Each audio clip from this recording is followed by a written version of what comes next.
नमस्कार प्यारे विद्यार्थियों, स्वागत है आपका नरेंद्र सिंह सोमवंशी कौटिल्य एकेडमी में। आज की क्लास को शुरू करते हैं।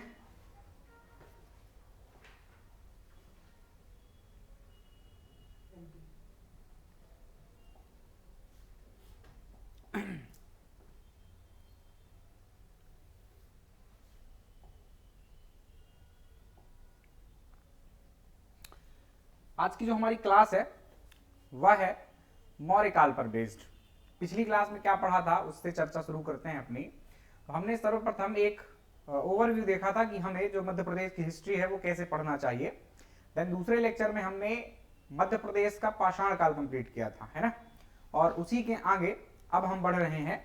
आज का जो टॉपिक है वह महाजनपद काल एवं मध्य प्रदेश में मौर्य काल है। कहां से ये टॉपिक आ गया तो थोड़ा सा भारतीय इतिहास से आपको जोड़कर बता दें तो आपको थोड़ा सा समझने में आसानी होगी। हमने सीखा था कि तीन प्रकार से हम इतिहास को बांटकर पढ़ेंगे। एक प्रागैतिहासिक था जिसे हम पाषाण काल भी कह रहे थे और इसको हम कंप्लीट भी कर चुके हैं। पाषाण काल कंप्लीट है हमारे मध्य प्रदेश का, जिसमें हमने 4 भाग में उसको देखा था। एक पूरा पाषाण काल था, फिर मध्य पाषाण काल था, फिर नव पाषाण काल था और फिर ताम्र पाषाण काल था। तो ये चारों काल हमने कंप्लीट किया, मतलब मध्य प्रदेश का पाषाण काल कंप्लीट हुआ। दूसरा क्या था? दूसरा आपको मैंने बताया था आद्य ऐतिहासिक काल। इसमें क्या बताया था? इसमें बताया था मैंने कि यह ऐसा काल है जिसमें साक्ष्य मिलते हैं पुरातात्विक और लिखित, दोनों ही प्रकार के साक्ष्य मिलते हैं, लेकिन यहां पर लिखित साक्ष्य को पढ़ा नहीं जा सका है। और इसका एग्जाम्पल क्या था? सिंधु घाटी सभ्यता थी। तो सिंधु घाटी सभ्यता आपको मध्य प्रदेश के इतिहास में नहीं पढ़ना है, क्योंकि इस सभ्यता के कोई भी अवशेष हमारे मध्य प्रदेश से नहीं मिले हैं। आद्य ऐतिहासिक काल खत्म। तीसरा क्या बताया था? ऐतिहासिक काल। ऐतिहासिक काल में कहां से शुरू करना था?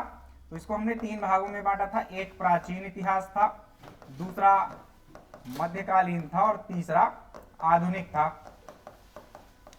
तो जो प्राचीन इतिहास है उसकी शुरुआत एक्चुअली कहां से होती है? तो उसकी शुरुआत होती है वैदिक काल से। कहां से होती है? वैदिक पीरियड से। वैदिक पीरियड का क्या रोल है मध्य प्रदेश में? तो उसका भी बहुत ज्यादा रोल नहीं है। वैदिक काल आपका जो शुरू होता है, थोड़ा सा बताएं उसको यदि। वैदिक काल शुरू होता है आपके 1500 बीसी से 600 बीसी तक, मतलब ये ड्यूरेशन है आपके वैदिक पीरियड का, 1500 बीसी से 600 बीसी। इसमें भी इसके 2 भाग हैं। एक है आपका 1500 से लेकर 1000 बीसी तक का काल, जिसे हम ऋग्वैदिक काल कहते हैं। क्या कहते हैं? ऋग्वैदिक काल। और दूसरा है आपका 1000 बीसी से 600 बीसी तक का काल, जिसे हम उत्तर वैदिक काल कहते हैं।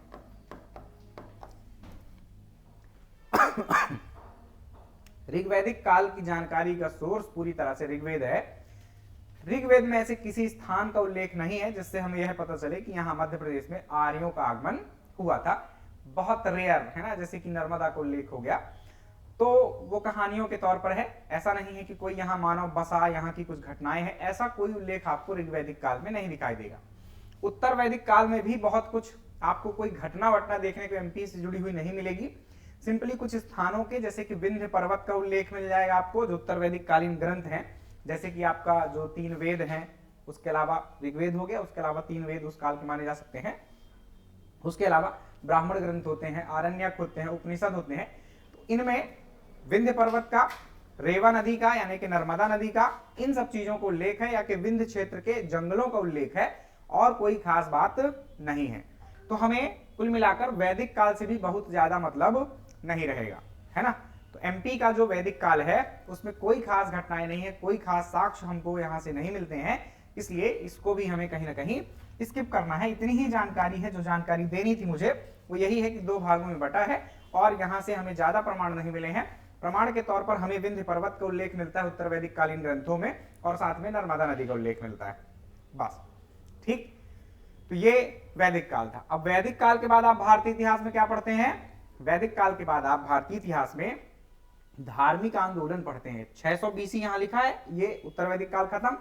600 ईस्वी पूर्व के आसपास ही आप जानते हैं कि भारत में कई धर्मों का उदय होता है, जिसमें से कुछ महत्वपूर्ण धर्म जो कि बौद्ध धर्म और जैन धर्म थे, उनका उदय होता है। तो बौद्ध और जैन से हमें कोई मतलब नहीं है, आप उसे भारतीय इतिहास में पढ़ेंगे, है ना।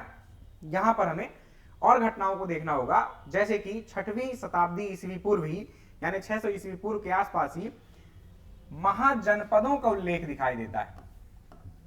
किसका दिखाई देता है?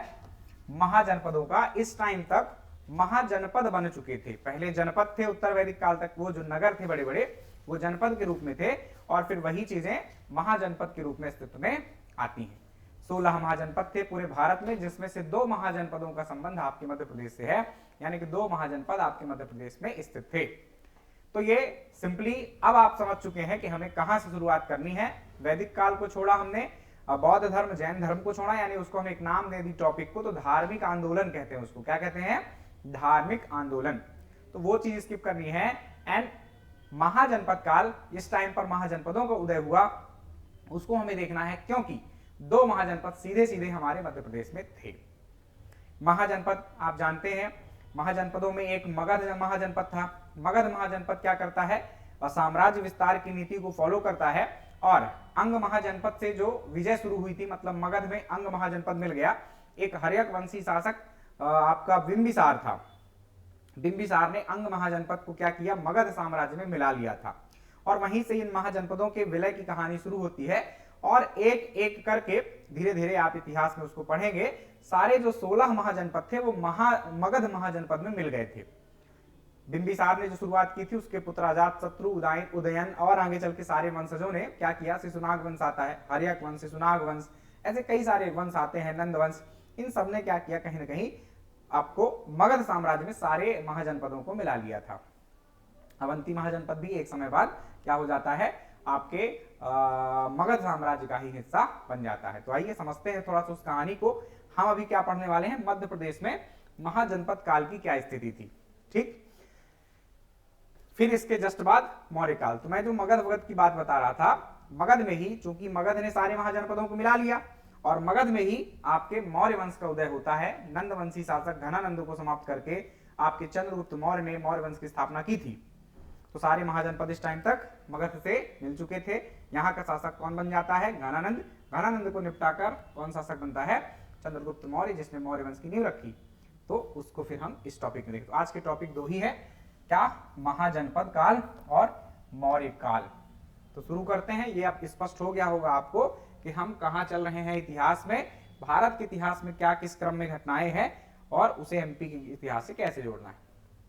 इस मैप में देख लीजिए, कुछ महाजनपद है। 16 महाजनपदों की बात मैं नहीं करूंगा, है ना, जो हमारे मध्य प्रदेश में है उसकी ही मैं बात करूंगा। तो ये नाम जो दिख रहे हैं, जल्दी जल्दी मैं बोल दूं यदि, तो जैसे कि 2 तो आपके मध्य प्रदेश में ही महाजनपद थे।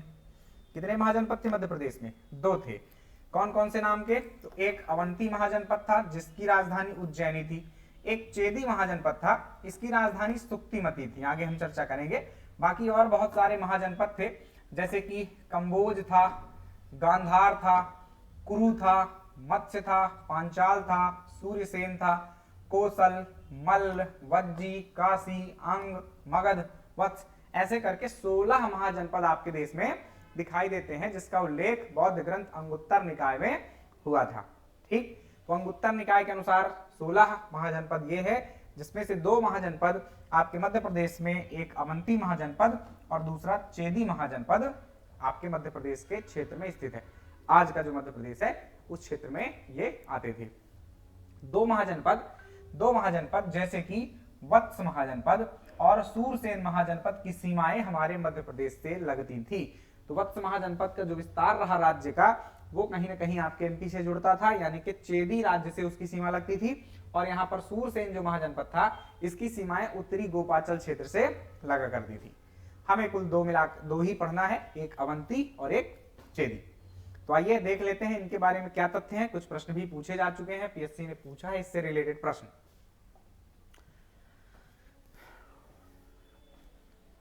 अवंती महाजनपद, तो सिंपली हमें महाजनपद, ये तो स्थान के रूप में है, मतलब एक नगर के रूप में नाम आता है। जनपद मतलब एक इकाई है। नगर, जैसे आज हम लोग नगर शहर कहते हैं ना, गांव नगर, तो वैसे ही एक जनपद इकाई होती थी। जब उन्हीं का आकार बढ़ा तो उसे हम महाजनपद कहने लगे, ये चीज है। और महाजनपदों में किसी एक महाजनपद में एक राजा हुआ करता था, ऐसा मतलब राजवंश की तरह ही है। पर यहाँ वंश के रूप में हम नहीं पढ़ रहे, महाजनपद के रूप में पढ़ रहे हैं उन चीजों को, ठीक है। यहाँ पर जैसे कि चंड प्रद्योत नाम का शासक था, इसके कोई वंश का उल्लेख नहीं है। जबकि आप मगध में पढ़ते हैं तो मगध में जैसे बिंबिसार था, अजातशत्रु था, इनका एक वंश था, हर्यक वंश था। आगे चल के उदयन आता है, आगे चल के आपका शिशुनाग वंश की शुरुआत होती है वहीं मगध में ही, आगे चल के नंद वंश की शुरुआत होती है। तो वहां वंशावली भी है, यहाँ पर कोई ऐसी वंशावली नहीं है, मतलब प्रॉपर जानकारी ही नहीं है। जितनी थोड़ा बहुत जानकारी है उसका उल्लेख हम यहाँ करेंगे। ये क्योंकि 600 बीसी पूर्व की बातें हैं, 600 बीसी की बातें हैं, तो उस काल में आपको जो भी जानकारी मिलती है थोड़ा बहुत उसी को आधार बनाकर हम यहाँ लिखते हैं। पूरी तरह से प्रॉपर जानकारी कि ये वंश था, ये शासक थे सारे, ये हुआ घटनाएं, लड़ाई, ये ऐसा कुछ उल्लेख हमको नहीं मिलता है। कुछ राजवंश जो सबसे महत्वपूर्ण थे उनका मिलता भी है, बिंबिसार का मिलता है, अजातशत्रु का मिलता है, क्योंकि वो महत्वपूर्ण थे। इनका नहीं मिलता है, कहीं ना कहीं कम महत्वपूर्ण थे। तो शुरू कर रहे हैं अवंती महाजनपद से। तो सबसे पहले कोई महाजनपद आपको पढ़ना हो तो उसकी स्थिति आप देख लिया कीजिए, उसकी राजधानी आप देख लिया कीजिए। मतलब कोई राजवंश ही आपको पढ़ना हो तो यही तरीका है। राजवंश भी पढ़ना हो तो क्या जानेंगे आपकी, कोई राजवंश है या कि कोई महाजनपद है, उसका साम्राज्य कितना बड़ा था, कहां कहां तक फैला था, भारत का मैप है जो उसमें कहां था वो, ये आप समझ लीजिए। दूसरी बात, उसका समय काल जान लीजिए कि किस काल में वो था वो वंश। उसके बाद आप जान लीजिए उसकी राजधानी क्या थी, मतलब उसका केंद्र क्या था। उसके अलावा आप यह जान लीजिए कि उसके प्रमुख शासक कौन थे और उस काल की प्रमुख घटनाएं क्या थी। खत्म। तो यहाँ पर महाजनपदों में भी यही कुछ बिंदु हमें ध्यान रखना होगा। समय काल तो आप समझ ही गए कि हम किस काल की बात कर रहे हैं, 600 बीसी की बात कर रहे हैं। इसी टाइम पर महाजनपदों का उदय हुआ जब उत्तर वैदिक काल खत्म हुआ। ये कहाँ था, तो मालवा क्षेत्र में। अवंती महाजनपद का जो क्षेत्र था, जो साम्राज्य था, राज्य था, वो किस इलाके में था, मालवा में था। अब मालवा में भी, मालवा काफी बड़ा है, हालांकि पूरा ही मालवा शामिल था, लेकिन मान लो कि कोई छोटा राज्य हो जो पूरे मालवा में ना फैला रहा हो, तो फिर आपको उसका केंद्र ढूंढना पड़ता है। केंद्र का मतलब राजधानी। इसकी राजधानी क्या थी, उसके आसपास का इलाका आप सामान्य रूप से समझ लेते हैं कि इसके आसपास का इलाका ही मालवा में इस राजवंश का क्षेत्र रहा है ना। तो ये मालवा क्षेत्र में अवंती महाजनपद स्थित है, मैप आपको दिखाई दिया है। और इसके अलावा इसकी राजधानियां थी 2। इसका जो केंद्र था इस महाजनपद का वो 2 थे। एक उत्तरी अवंती जो कि सबसे महत्वपूर्ण थी। उत्तरी अवंती की राजधानी उज्जैनी थी। क्या थी, उज्जैनी, जिसे आज वर्तमान में आप उज्जैन के रूप में जानते हैं, वही उज्जैनी की बात है। फिर दक्षिणी अवंती, दक्षिण क्षेत्र में इसकी राजधानी महिष्मती थी। क्या थी, महिष्मती। महिष्मती का जो नया नाम है वो महेश्वर है। क्या नाम है इसका, जो नया नाम है वो क्या है, उज्जैन। इसका जो नाम है वो है महेश्वर। ठीक है, उज्जैन और महेश्वर। तो ये बातें हो गई अवंती महाजनपद की कि अवंती महाजनपद कहां था, तो मालवा क्षेत्र में था मध्य प्रदेश के। उसकी राजधानी क्या थी, तो आपको उत्तरी अवंती की राजधानी उज्जैन और दक्षिणी अवंती की राजधानी महिष्मती। इस काल की क्या घटनाएं, कौन से प्रमुख राजा थे, तो उनकी बात करें तो एक ही राजा इंपॉर्टेंट है, चंड प्रद्योत। क्या नाम इंपॉर्टेंट है, चंड प्रद्योत। इस पर प्रश्न पूछा गया था आपके एमपीपीएससी के द्वारा कि उज्जैन में कुछ, मतलब आप प्रश्न देख लेना, क्या है 2-3 साल हो चुके हैं तो उसको एग्जैक्ट कोट कर पाना, मतलब शब्दशः बता पाना मुश्किल है। पर इससे रिलेटेड, चंड प्रद्योत से रिलेटेड एक प्रश्न आपसे पूछा गया था कि शायद ऐसा था कि अवंती महाजनपद पर शासन करने वाला शासक इनमें से कौन सा था, तो उसका आंसर चंड प्रद्योत था ऐसा। तो एक बार क्रॉस चेक कर लेना आप लोग। चंड प्रद्योत, चूंकि ये क्रोधी प्रवृत्ति का था इसलिए इसका नाम क्या था, चंड प्रद्योत था। इसके पास एक विशाल सेना थी इसलिए इसका नाम महासेन भी मिलता है। तो चंड प्रद्योत और महासेन एक ही व्यक्ति हैं और यही इस महाजनपद का सबसे प्रतापी शासक रहा है। इसी का उल्लेख घटनाओं में होता है, बाकी अन्य शासकों का उल्लेख हमें नहीं मिलता है कहीं। शिशुनाग ने, मतलब क्या चल रहा था, ये महाजनपद काल था। इसी टाइम पर इसी के साथ साथ मगध भी रहा ना, 16 महाजनपदों को उल्लेख मिलता है। मगध सबसे महत्वपूर्ण जनपद था। मगध में एक वंश था हर्यक वंश, है ना, हर्यक वंश, जिसमें 3 प्रमुख शासक थे, फिर अंतिम शासक कुछ और था। 3 शासकों में नाम बताऊं तो बिंबिसार जो कि संस्थापक था, फिर अजातशत्रु और फिर उदयन। देन आपका अंतिम शासक, कुछ मुझे एग्जैक्ट नाम नहीं याद आ रहा, ऐसा ही कुछ मिलता जुलता ही नाम था, शायद नंदीवर्धन ही था, है ना। उसको मारकर शिशुनाग नामक एक शासक ने शिशुनाग वंश की स्थापना की। शिशुनाग वंश में शिशुनाग और एक कालाशोक नाम का शासक था, वो महत्वपूर्ण था। ठीक है, तो ये शिशुनाग वंश की शुरुआत हुई। जब शिशुनाग वंश शासन कर रहा था उसी समय पर क्या था, आपका अवंती को किसको?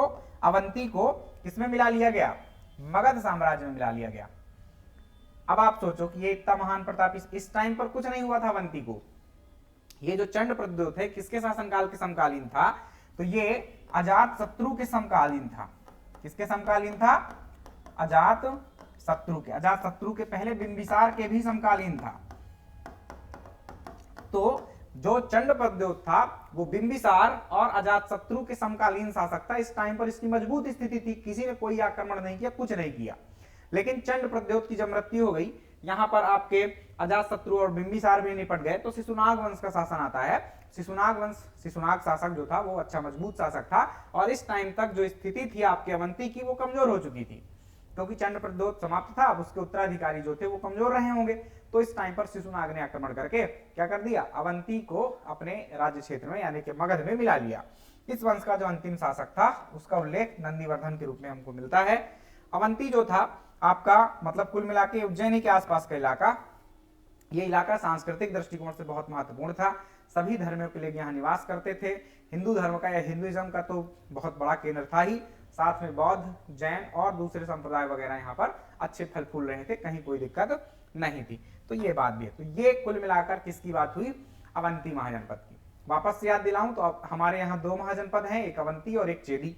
अवंती महाजनपद कहाँ था? अवंती महाजनपद है आपके मालवा क्षेत्र में, पश्चिमी मध्य प्रदेश में या के मालवा क्षेत्र में। इसकी राजधानी क्या थी? तो मेन राजधानी तो उज्जैनी ही थी, साथ में एक दक्षिणी अवंती की राजधानी महेश्वर थी, जिसका पुराना नाम महिष्मती था। ठीक, फिर बात करें इस वंश के प्रमुख शासकों की या घटनाओं की, तो इस वंश का सबसे महत्वपूर्ण शासक चंड प्रद्योत था, या के महासेन नाम का शासक था। इसके काल में अवंती बहुत बढ़िया फली फूली, कोई कष्ट नहीं था यहाँ पर, और सारी तरह से सुरक्षित थी। लेकिन जब चंड प्रद्योत की मृत्यु हो जाती है तो उसके उत्तराधिकारी कमजोर हो जाते हैं, और उसी का लाभ उठाकर मगध के राजा शिशुनाग ने अवंती पर आक्रमण किया और अवंती को अपने मगध साम्राज्य में मिला लिया। तो यहीं से एक महाजनपद कम हो गया। इसके पहले भी बहुत सारे महाजनपदों को वो लोग मिला चुके थे मगध साम्राज्य के जो पीछे के शासक रहे हैं। इस बात को आप ध्यान में रखिएगा। चलिए अब वापस से आते हैं, मतलब आगे बढ़ते हैं। वापस क्यों जाना है हमें? आगे बढ़ते हैं। आगे बढ़ेंगे तो क्या मिलेगा आपको? चेदी महाजनपद। क्या मिल जाएगा? चेदी महाजनपद। चेदी महाजनपद के बारे में भी सेम इसी तरह से सोच लें कि ये कौन सा क्षेत्र था? तो ये क्षेत्र था बुंदेलखंड वाला इलाका। ठीक, केन नदी के आसपास का जो इलाका है बुंदेलखंड का, वहां पर ये चेदी जो महाजनपद था वो था। तो चेदी महाजनपद आपके बुंदेलखंड में है। क्या राजधानी थी इसकी? तो राजधानी का नाम था सुक्तिमती। क्या नाम था? सुक्तिमती या के सुत्थिवती। दो प्रकार से नाम मिलते हैं। महाभारत जो ग्रंथ है उसमें इसका उल्लेख सुक्तिमती के रूप में है, और जातक कथाएं जो बौद्ध ग्रंथों में जातक कथाएं हैं उसमें ऐसा सुक्तिवती। तो कुछ भी नाम रहा, आप सुक्तिमती मेन है इसमें, सुक्तिमती याद रखना। रीजन कौन सा था? ये कहां था ये क्षेत्र? तो बुंदेलखंड में था। ये महाजनपद बुंदेलखंड में था। सुक्तिमती इसकी राजधानी थी। अब ये सुक्तिमती कहां थी? जैसे कि हमने ये पता लगाया कि अवंती की राजधानी उज्जैन थी और महिष्मती महेश्वर था। आज ये नगरों को तो आप जानते हैं ना, महेश्वर खरगोन में है, उज्जैनी उज्जैन में है ना। तो ये सुक्तिमती कहां थी, कौन सा नगर है, किस जिले में आता है? तो ऐसा कोई हमको प्रमाण नहीं मिलता है। सुक्तिमती के बारे में जो ऐतिहासिक विद्वान है वो ये कहते हैं कि जो केन नदी है, केन नदी का प्राचीन ग्रंथों में नाम क्या मिलता है? सुक्तिमती। आप बहुत सारे नगरों को देखेंगे, जैसे छिप्रा ही है तो छिप्रा नाम का एक नगर भी बसा हुआ है ना। गोदावरी नदी है, गोदावरी नाम का नगर बसा हुआ है। नर्मदा नदी है, नर्मदा नाम के भी नगर मिल जाएंगे। तो क्या है कि सुक्तिमती जो है ये केन नदी के किनारे स्थित कोई नगर रहा होगा। सुक्तिमती जो नगर है, जो राजधानी थी चेदी वंश की, वो कहीं केन नदी के किनारे बसा हुआ नगर रहा होगा, जिसका प्रमाण आज तक हम पता नहीं लगा पाए हैं कि ये जगह थी जहां पर इनकी राजधानी हुआ करती रही होगी। ठीक है, तो हमको कोई ऐसे प्रमाण नहीं मिलते हैं। तो कहीं ना कहीं केन नदी के किनारे का ही कोई नगर रहा, बस इतना ही हमको प्रमाण प्राप्त है। तो यही याद रखना है। राजधानी का नाम जरूर याद रखना, सुक्तिमती। वर्तमान में कहां है पता नहीं। इस काल में अब क्या वंश, क्या राजा, कौन क्या कैसा था देखें तो बुद्ध के समय वत्स महाजनपद, वत्स कौन सा? इलाहाबाद के आसपास। मैप में अभी पीछे दिखाया था ना आपको, अवंती, चेदी और वत्स। ठीक है, तो वत्स महाजनपद से चेदी के घनिष्ठ संबंध थे, मतलब उसके पड़ोसी से उसके क्या थे? अच्छे संबंध थे। क्या थे? अच्छे संबंध थे। ये देखिए आप, अवंती, चेदी और ये रहा वत्स। इलाहाबाद कौशाम्बी के आसपास का ये जो क्षेत्र था वो वत्स महाजनपद का था और इसकी सीमाएं मिलती थी। तो वत्स महाजनपद से क्या थे, इसके अच्छे संबंध थे, यह याद रखिएगा। कालांतर में चेदी कमजोर पड़ा, वह मगध साम्राज्य में मिला लिया गया। तो कहानी वही हुई, क्योंकि आगे चल के आप जब इतिहास पढ़ते हैं, मौर्य काल ही जब आप पढ़ेंगे, तो मौर्य काल में क्या है, पूरा भारत ही क्या था, एक राज्य के रूप में आ गया था। अब यहाँ अलग अलग महाजनपदों को उल्लेख समाप्त हो गया, क्योंकि वो सारे राजवंश जो थे या के सारे जो महाजनपद थे वो सब मगध में मिल चुके थे। ठीक है, तो आपको चेदी को भी कहीं ना कहीं मिलाना पड़ेगा। किसने मिलाया, कौन था शासक चेदी का, कौन था शासक आपके मगध का, इन सब बातों का उल्लेख नहीं मिलता है। ठीक है, वत्स, चेदी, ये सब कहीं ना कहीं मगध साम्राज्य में मिला लिए गए। तो इनका प्रमाण इतिहास में हमें नहीं मिलता है कि किस शासक ने मिलाया और किस शासक के काल में, यानी कि यहाँ कौन शासक कर रहा था, उसके काल में ये घटना घटी। अंततः यही पता चलता है कि जब पूरा एक साम्राज्य बन चुका है, तो यानी कि ये सारे महाजनपद मगध में मिल चुके हैं। मगध ही तो केंद्र था ना आपके मौर्य वंश का, पाटलिपुत्र उसकी राजधानी थी। तो कहीं ना कहीं मगध जो है सभी महाजनपदों को मिला लेता है अपने आप में, जिसकी शुरुआत आपके अंग महाजनपद से हुई थी, बिंबिसार ने की थी। बाद में आगे के शासक जो है सारे महाजनपदों को मिलाते गए। तो ये कुछ चेदी महाजनपद की कहानी रही। चेदी कहाँ है, तो बुंदेलखंड में। उसके अलावा यहाँ की राजधानी क्या थी, तो सुक्तिमती राजधानी थी इनकी। और यहाँ के प्रमुख शासक पता नहीं, कब इसको मगध में मिलाया गया पता नहीं, बस। अब आ जाते हैं अगले एक वंश में, अगली घटना में, और या कि आप कह दीजिए राजवंश, क्योंकि हम पहला ही पॉइंट पढ़ रहे हैं मध्य प्रदेश के इतिहास की प्रमुख घटनाएं एवं राजवंश। तो यहीं से शुरुआत हो गई है अब राजवंशों की। मौर्य वंश देखेंगे, आपके यहाँ पर इसका केंद्र नहीं था, लेकिन ऐसे बहुत से प्रमाण हमको मिले हैं मौर्य वंश के अपने मध्य प्रदेश में, इसलिए हमको इसको पढ़ना है। मध्य प्रदेश में ना तो राजधानी थी इनकी, ना ही किसी ने डायरेक्ट शासन किया यहाँ से, लेकिन हम फिर भी पढ़ रहे हैं और अच्छा बड़ा पार्ट है ये एमपी के दृष्टिकोण से। तो यहाँ क्या था, यहाँ आपके अशोक के काल के बहुत सारे अभिलेख, स्तंभ लेख वगैरह मिले हैं, तो हमें इन्हें देखना होगा। ठीक, तो जानते हैं मौर्य वंश ये कहां से आ गया। तो ये आपका मौर्य वंश की शुरुआत आपको पता है कि 322 ईसा पूर्व से शुरू होता है। कब चालू होता है ये वंश, 322 ईस्वी पूर्व। कहां से आ गया ये, तो आपको क्रम बताएं तो मगध साम्राज्य की बात कर रहे हैं हम। कहां की, मगध की। मगध में सबसे पहले कौन सा वंश था, हर्यक वंश था। हर्यक वंश के बाद शिशुनाग वंश आया, शिशुनाग वंश। ठीक है, इसके बाद एक नंद वंश आया और फिर आता है मौर्य वंश। तो ये रहा मगध का इतिहास। मगध ने सारे महाजनपदों को, मतलब शुरुआत कहां से होती है, जो बिंबिसार था उसकी शुरुआत कहां से हुई थी, 544 ईस्वी पूर्व से हुई थी, वो राजा बनता है। शुरुआत बिंबिसार से हम यदि करें तो ये 6वीं शताब्दी ईस्वी पूर्व की घटनाएं हैं। 600 BC के आसपास की घटनाएं हैं, जिसमें मगध साम्राज्य का उत्कर्ष है, महाजनपदों का उल्लेख है, बौद्ध धर्म, जैन धर्म यानी धार्मिक आंदोलन है, द्वितीय नगरीय क्रांति है। ऐसी बहुत सारी घटनाएं हैं, जिसमें से हमें अपने एमपी की घटनाओं को ही देखना है, जो एमपी से जुड़ी हूं। तो बौद्ध और जैन धर्म यानी धार्मिक आंदोलन से हमें यहाँ लेना देना नहीं है। उसके अलावा हमें द्वितीय नगरीय क्रांति की बात यहाँ नहीं करना, भारतीय इतिहास में आप कीजिएगा। किससे मतलब है हमें यहाँ मतलब है जो हमारे यहाँ महाजनपद थे। ठीक है, मगध साम्राज्य का उत्कर्ष पढ़ने की जरूरत नहीं है यहाँ। मगध साम्राज्य का उत्कर्ष कहाँ पढ़ेंगे आप, भारतीय इतिहास में। उसमें ही सारी घटनाएं आप देखेंगे कि कैसे कैसे उन्होंने, मतलब जो मगध साम्राज्य के राजवंश रहे या उनके शासक रहे, उन्होंने कैसे सारे महाजनपदों को एक कर लिया, वो भारतीय इतिहास में आप पढ़ेंगे, है ना। जितना हमारे एमपी से जुड़ी बात थी कि शिशुनाग ने मिलाया अवंती को बता दिया। ठीक, तो सबसे पहले हर्यक वंश आता है, जिसमें बिंबिसार, अजातशत्रु, उदयन नामक शासक होते हैं। शिशुनाग वंश आता है, इसमें शिशुनाग और इसके अलावा आपका कालाशोक नाम का शासक प्रमुख रहता है। नंद वंश, नंद वंश में महापद्मनंद नाम का एक शासक था, और इसके अलावा घनानंद या धनानंद का नाम आपने सुना होगा, जिसको चंद्रगुप्त मौर्य ने मारा, वो था। तो इसी नंद वंश के शासक धनानंद को समाप्त करके चंद्रगुप्त मौर्य ने मौर्य वंश की स्थापना की। ठीक, अब ये तो मगध साम्राज्य की बात है, जो कि बिहार में है। मगध साम्राज्य किस इलाके की बात हम कर रहे हैं, मगध कहाँ था या पाटलिपुत्र कहाँ है, बिहार में था, है ना। एमपी का तो नहीं है, लेकिन इसको क्यों पढ़ रहे हैं, तो इसलिए पढ़ रहे हैं क्योंकि ये इस टाइम तक, अब चंद्रगुप्त मौर्य के काल तक हमारा पूरा मध्य प्रदेश मगध साम्राज्य के अंतर्गत आ चुका था। अवंती और चेदी महाजनपद जो थे वो शामिल हो चुके थे मगध साम्राज्य में, और पूरी तरह से मतलब उनका 4 राज्य थे एक्चुअली चंद्रगुप्त मौर्य के काल में। अशोक के काल में फिर वो 5 होते हैं। 4 राज्य थे, प्रांत जिसे आप कहते हैं, जैसे आज आपके यहाँ 28 प्रांत हैं, उसी तरह से 4 प्रांत थे मगध साम्राज्य के मौर्य काल में। तो उनमें से एक प्रांत हमारा भी था, मध्य प्रदेश का इलाका, जिसे अवंती के नाम से जाना जाता था। ठीक है, और यहाँ की बहुत सारी घटनाएं हैं, एक एक करके आइए उनको समझते हैं। तो मौर्य काल कहां से आया हमारे इतिहास में, ये समझ गए आप। अब हम एमपी से जोड़कर इसको देखें। ये तो बहुत पार्ट बड़ा है, मौर्य काल आप भारतीय इतिहास में खूब ज्यादा पढ़ेंगे। यहां हम अपने काम की बातें करेंगे जो एमपी से जुड़ी हुई है। क्या लिखा है?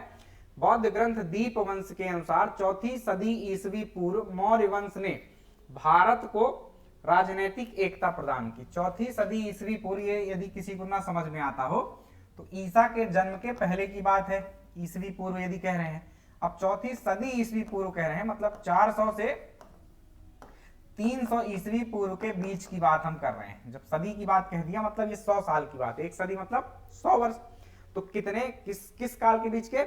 400 से 300 ईसवी पूर्व के काल को हम क्या कहेंगे? 4वीं सदी ईसवी पूर्व। जैसे मैं अभी 6वीं सदी ईसवी पूर्व या 6वीं शताब्दी ईसवी पूर्व कह रहा था बार बार, 600 बीसी 600 बीसी, तो ये वो काल था 600 बीसी से लेकर 500 बीसी के आसपास। इसी काल में आपके बौद्ध धर्म का उदय होता है, इसी के बीच में आपके जैन धर्म का उदय होता है, इसी के बीच में आपका जो महाजनपदों का युग था वो आता है। तो ये सारी घटनाएं इस काल के बीच में थी, है ना। 544 ईस्वी पूर्व, इसी के बीच में तो आता है मगध साम्राज्य का उत्कर्ष। स्पष्ट है बातें?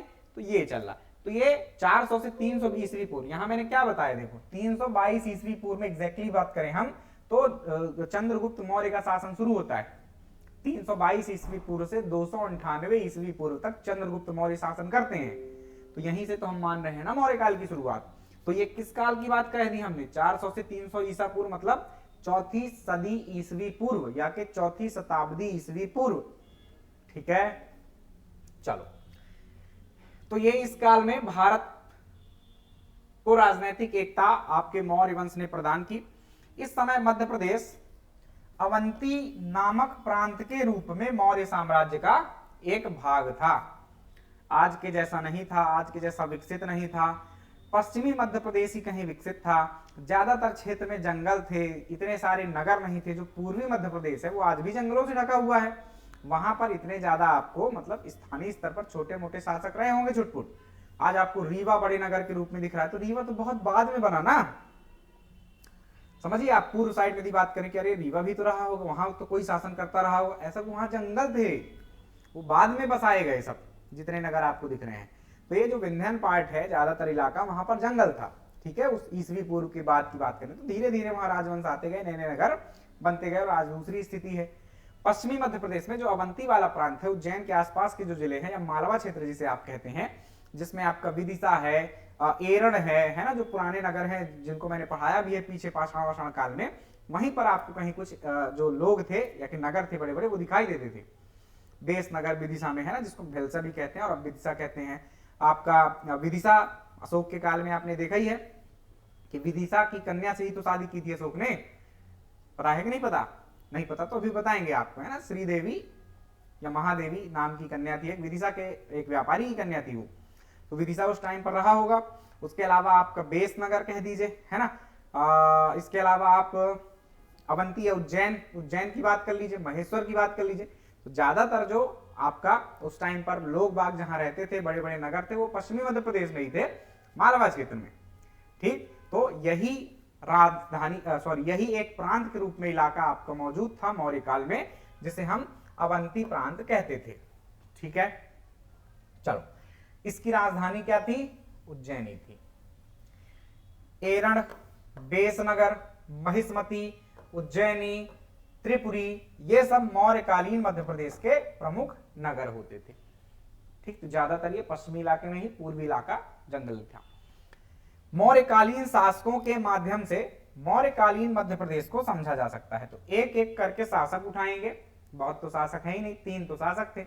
एक आप जानते हैं चंद्रगुप्त मौर्य, दूसरा आप जानते हैं बिंदुसार, और तीसरा आप जानते हैं अशोक। उसके बाद के शासकों से हमें कोई मतलब ही नहीं है, दशरथ, कुणाल बहुत सारे थे और उत्तरवर्ती शासक, लेकिन हमें 3 से ही मतलब है। उन्हीं 3 की घटनाएं हमारे एमपी में मिलती हैं। तो शुरू करते हैं, एक एक शासक को उठाएंगे और देखेंगे कि क्या घटनाएं उनसे जुड़ी हुई है हमारे मध्य प्रदेश की। हम तो मध्य प्रदेश का इतिहास पढ़ रहे हैं ना, तो हमें यही देखना होगा कि वो शासक था चंद्रगुप्त मौर्य, उसका क्या रोल था एमपी में, जब बिंदुसार था तब क्या हुआ एमपी में, और जब अशोक आया तब क्या क्या हुआ एमपी में, यही देखना है। आइए देख लेते हैं। ये राज्य क्षेत्र देख लीजिए, लगभग दक्षिण भारत का छोटा सा इलाका छोड़कर बाकी पूरा भारत ही या के सारे महाजनपदों का जो क्षेत्र आपने पीछे देखा था, गंधार, कंबोज, पंबोज से लेकर यहाँ अंग तक, वो सारा कुछ शामिल था इस राज्य में। यानी अब महाजनपदों का रोल खत्म। मौर्य साम्राज्य ने एक राजनीतिक एकता प्रदान कर दी, पूरे देश को एक कर दिया, एक राज्य के अंतर्गत ला दिया। इसमें अफगानिस्तान तक का इलाका शामिल था, यह ध्यान रखें। तो अफगानिस्तान, पाकिस्तान जो आज अलग अलग अस्तित्व में है, बांग्लादेश, ये सारे इलाके क्या थे, मौर्य साम्राज्य के अंग थे। तो ये जो थोड़ा सा भूरे कलर में आपको चीजें दिख रही हैं, वो साम्राज्य था आपके किसका, मौर्य वंश का। इसमें मध्य प्रदेश देखिए कहां है, यहां था मध्य प्रदेश, विदिशा, सांची, त्रिपुरी, रूपनाथ, उज्जैन, पानगुराड़िया, ये कुछ नगर एमपी के ही हैं, और ये पूरा का पूरा एमपी आपके मौर्य वंश के अंतर्गत आता था।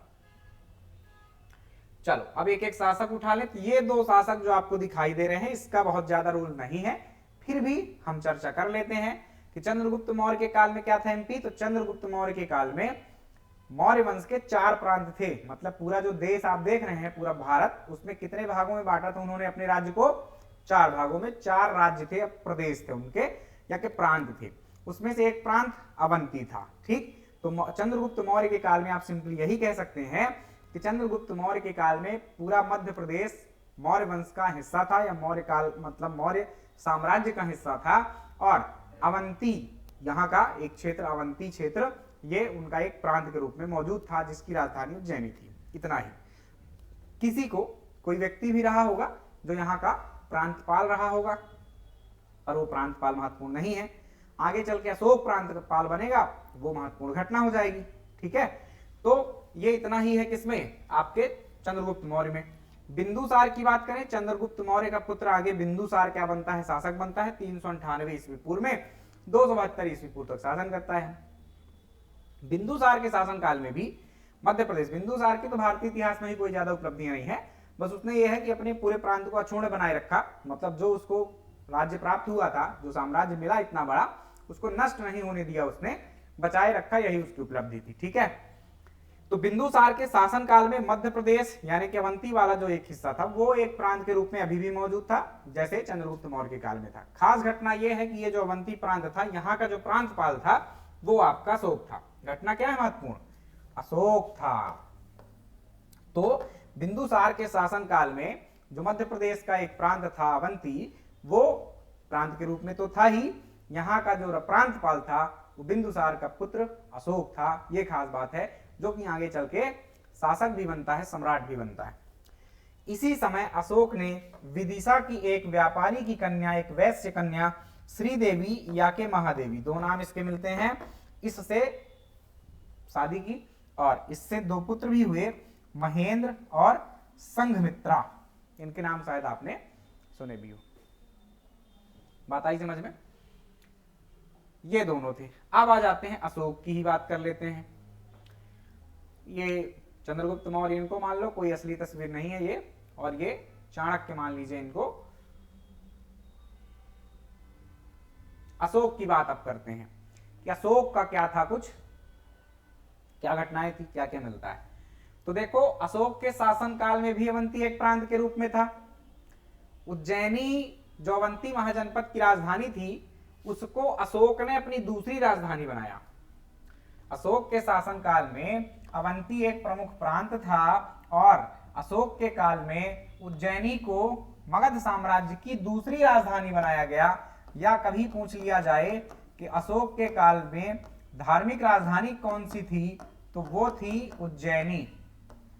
धार्मिक राजधानी या के दूसरी राजधानी, सभी वंशों में आप कहीं ना कहीं जो इंपॉर्टेंट है उनके काल में दूसरी राजधानियां भी मिल जाती थी, यानी दूसरे को जिसमें महत्व दे दिया जाता था, या शासक जो है, राजधानी का मतलब जहां समझते हो ना, जहां राजकाज के काम होने लगते हैं, तो कोई शासक ज्यादातर समय जहां बिताने लगता था वो एक प्रकार की दूसरी राजधानी है, घोषित भी करता था कि ये यहां से भी काम किया जा सकता है, तो वो दूसरी राजधानी होती थी।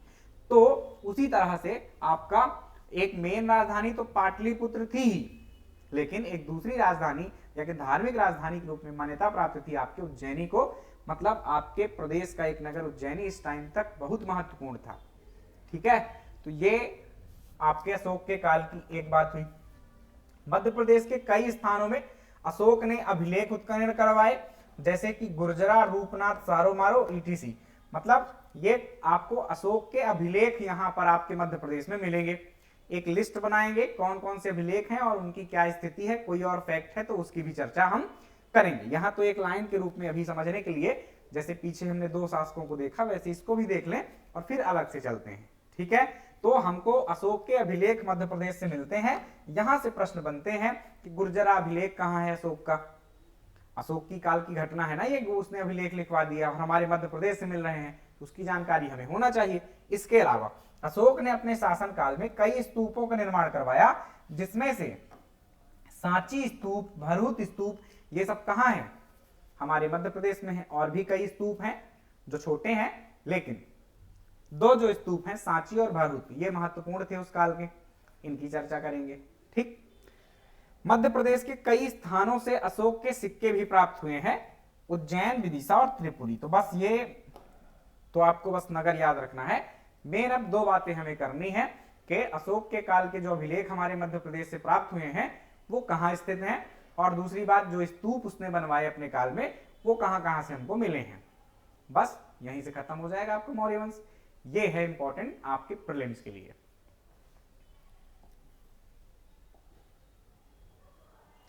इन्हें आप अशोक मान सकते हैं, प्रतीकात्मक चित्र है। अशोक के अभिलेख, तो अशोक के कौन कौन से अभिलेख हैं ये देखें यदि मध्य प्रदेश में, तो ये सूची है, एक इतनी ही है। एक है गुर्जरा अभिलेख, दूसरा है रूपनाथ अभिलेख, तीसरा है पानगुराड़िया अभिलेख, सारो मारो शिलालेख, सारो मारो लघु स्तंभ लेख और सांची लघु स्तंभ लेख। 1 2 3 4 5 6 6 अभिलेख हैं। देखो एक चीज होती है अभिलेख, यानी कि कहीं किसी पत्थर में लिखी हुई बात को हम क्या कहते हैं, अभिलेख। अच्छा, ये भी 3 प्रकार के होते हैं। एक होता है शिलालेख,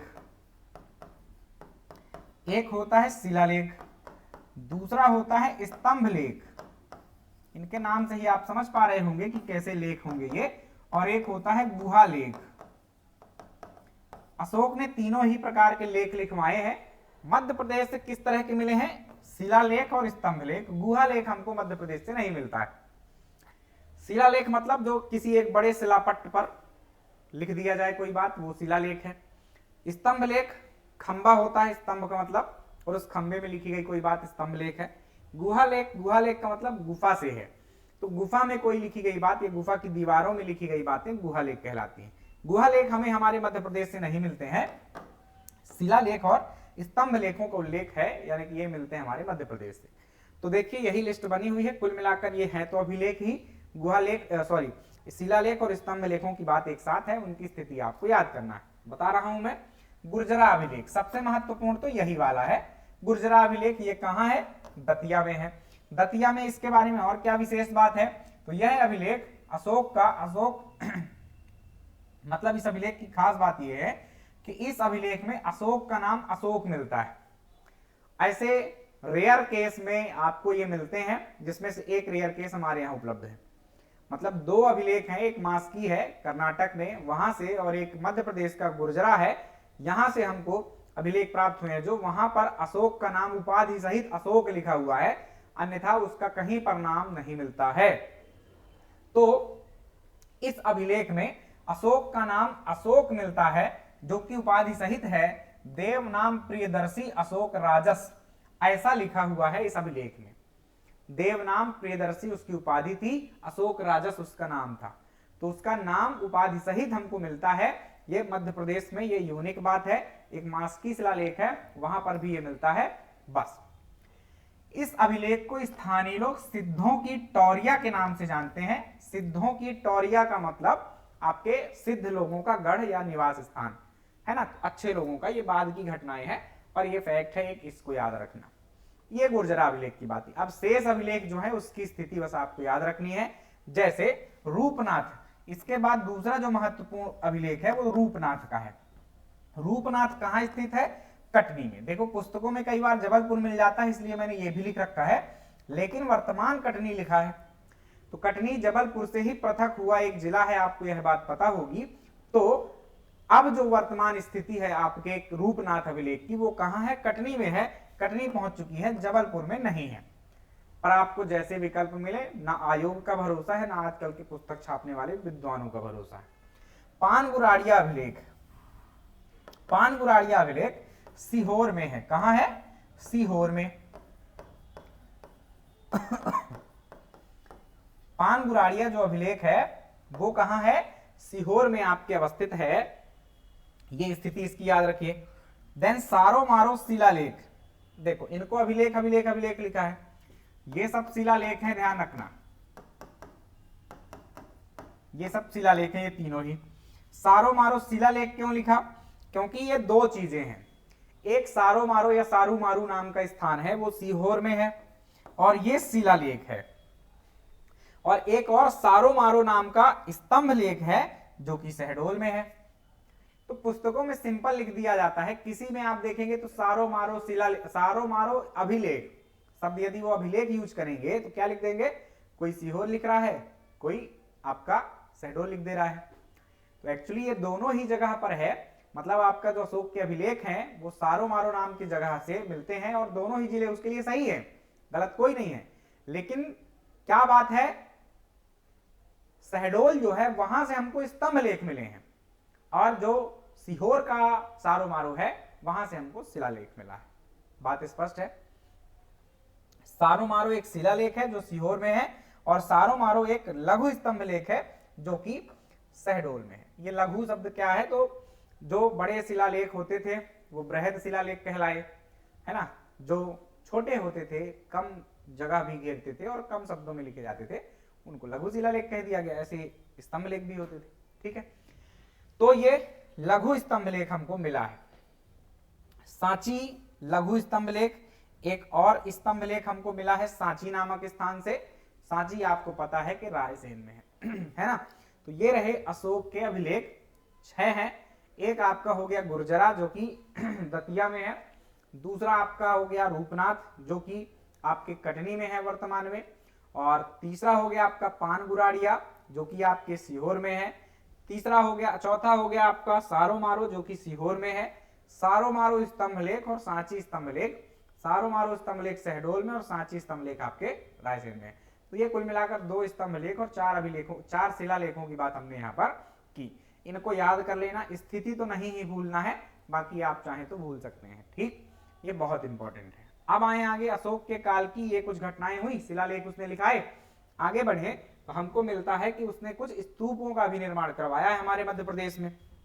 और ऐसे वैसे नहीं, जो दुनिया के सबसे खूबसूरत स्तूप है, दुनिया क्या भारत में ही था ये सब कुछ, तो भारत के जो सबसे खूबसूरत शिलालेख हैं वो हमारे मध्य प्रदेश से ही मिले हैं। सांची भारत का सबसे खूबसूरत मतलब स्तूप है, तो वो हमारे मध्य प्रदेश में ही है। दूसरा सबसे खूबसूरत भरूच स्तूप था जो कि मध्य प्रदेश में है। बाकी सब छोटे थे। सबसे बड़े और सबसे खूबसूरत जो स्तूप थे वो हमारे मध्य प्रदेश से ही मिले हैं, और आपका जो छोटे थे वो दूसरी जगहों पर है। तो आइए उनको भी जान लेते हैं, उनकी स्थिति देख लेते हैं। ये गुर्जरा शिलालेख का स्थान है। एक छोटा सा भवन बना दिया है ASI ने। ये सब इनको संरक्षित करने का जो काम है वो आर्कियोलॉजिकल सर्वे ऑफ इंडिया करता है, और उसने ये घर बनवा दिया, एक गार्ड बैठा रहता है यहाँ। ऐसा ये एक शिलापट्ट है, इसमें वो जानकारियां लिखी हुई हैं, और इसके बारे में ये हिंदी से यहाँ लिखा हुआ है क्योंकि ये सब दूसरी भाषाओं में लिखे रहते थे। आइए स्तूपों की बात करते हैं। तो यही स्तूप हैं, इनको पढ़ना है। अब आप कहोगे कि सर सांची स्तूप के बारे में इतना ही क्या, ये तो खत्म कर दिया हमने, है ना। तो सांची स्तूप की जो जानकारी है वो हमें पर्यटन में पढ़नी होगी। यहां सिर्फ आप स्थिति जान लीजिए, कहां स्थित है, किसने बनवाया है। शेष बातें हम पर्यटन वाले पार्ट में जब हम स्तूप वगैरह की चर्चा करेंगे तो वहां पर करेंगे, है ना। यहां पर हमको भीड़ भाड़ मचाने की आवश्यकता नहीं है कि उसका मतलब स्थापत्य कला क्या है, और बहुत सारे फैक्ट्स होते हैं। कम से कम 2 स्लाइड में आपको पढ़ाऊंगा मैं सांची स्तूप के बारे में, लेकिन सही जगह पर। अभी यहाँ इनके नाम देख लेते हैं और इस क्लास को खत्म करते हैं। सांची स्तूप देखिए कहाँ है, रायसेन में है। सांची स्तूप कहाँ है, रायसेन में है। सांची स्तूप का निर्माण किसने करवाया है, अशोक ने ही। एक्चुअली ये हम अशोक के काल के ही तो स्तूपों की बात कर रहे हैं, तो ये सब के सब निर्माण किसने करवाए, अशोक ने करवाए हैं। और ये सब स्थित कहाँ है ये आपको जानना है। सांची स्तूप भारत का सबसे सुंदर और सबसे बड़ा स्तूप है, रायसेन में स्थित है, मूलतः मिट्टियों से निर्मित था। भरहुत स्तूप आपके सतना में है, सतना में उचेहरा तहसील में। देऊर कोठार के स्तूप, देऊर कोठार के स्तूप ये आपके रीवा जिले में है, देऊर कोठार के स्तूप। देन आते हैं तुमैन के स्तूप। तुमैन का स्तूप अब अशोकनगर में है, पहले गुना माना जाता था, अशोकनगर पृथक हो गया गुना से। तुमैन के स्तूप। कसरावद के स्तूप ये खरगोन में है, कसरावद नामक स्थान खरगोन में है। पानगुराड़िया आप पीछे ही पढ़ चुके हैं, वहां से हमको शिलालेख भी मिला है और वहां से हमको स्तूप भी मिला है, तो सीहोर में पानगुराड़िया है। वैश्य टेकरी के स्तूप ये बस अलग से है थोड़ा सा, वैश्य टेकरी ही कहते हैं इसको, स्तूप वगैरह नहीं कहते। एक मतलब वही स्तूप जैसी संरचना में चीज मिली है जो कि अशोक ने बनवाई थी अपने वैश्य रानी महादेवी के लिए, तो इसका नाम क्या पड़ गया, वैश्य टेकरी। टेकरी का मतलब ऊंचा टीला से है, ये उज्जैन में है आपकी। तो ऐसे हमने 3 और 3 6 एक साथ 7 आपके स्तूपों की बात यहां पर की, जिसमें से सांची और भरूच सबसे इंपॉर्टेंट है, फिर देऊर कोठार, पानगुराड़िया, इसके अलावा तुमैन और कसरावद ये थोड़ा और इंपॉर्टेंट हो जाते हैं, तो आप इनको याद कर लीजिएगा, एग्जाम में पूछे जा सकते हैं। सिक्के याद नहीं करना है, ये तो बस ऐसे ही कि अशोक के क्या क्या प्रमाण यहां मिलते हैं वो हमने लिखा इस तरह से, ठीक। तो ये थी अशोक के काल की घटनाएं और यहीं से प्रश्न आएंगे। तो इसको हमने ज्यादा पढ़ा क्योंकि हमें यहाँ पर ज्यादा चीजें मिलती हैं, ज्यादा कुछ घटनाएं घटी आपके मध्य प्रदेश में मौर्य काल में, तो उनको हमने देख लिया। समाप्त हुई यहां से बात मौर्य वंश की। अब हम अगले लेक्चर में क्या पढ़ेंगे ये आप जानते हैं। अगले लेक्चर में जो हमें पढ़ना है वह क्या रहेगा, मौर्य वंश जैसे समाप्त हो गया तो मौर्य वंश के बाद कौन सा वंश आता है, मौर्य वंश के बाद आपका शुंग वंश आएगा, ठीक है। शुंग वंश के बाद एक कर्ण वंश है, कर्ण वंश के बाद एक सातवाहन वंश है। तो मौर्य वंश के बाद एक्चुअली बहुत सारी घटनाएं घटी, ऐसा कोई एक राजनीतिक एकता स्थापित करने वाला कोई एक वंश नहीं आ गया कि जैसे मौर्य वंश के बाद सीधे गुप्त काल चालू हो गया, ऐसा नहीं हुआ। गुप्तों ने भी ऐसा ही एक बड़ा राज्य बना लिया था, है ना, बहुत बड़े क्षेत्र पर शासन किया उन्होंने, तो वो सीधे गुप्त काल कहला जाता है, ठीक है। उस वंश के नाम पर उस काल को नाम दे दिया गया, सोचिए बहुत बड़ी बात है। और हम कह तो गुप्त काल रहे हैं, लेकिन ऐसा नहीं कि सिर्फ गुप्तों का ही शासन था भारत में, उसके ही समकालीन कुछ और वंशों की चर्चा हम करेंगे। जैसे नाग वंश गुप्तों के ही काल के थे, पर नाग काल उसको नहीं कह रहे हैं क्योंकि नाग वंश छोटा था, गुप्त बड़े थे, इसलिए गुप्त काल कह दिया गया। ठीक उन्हीं के शासन काल के दौरान जो गुप्त काल था, उसी के टाइम दौरान जो वाकाटक वंश थे, नाग वंश थे, औलिकर वंश थे, उनकी भी चर्चा हम करेंगे। तो यहां पर समझाने का मतलब यह है कि ये मौर्य काल था।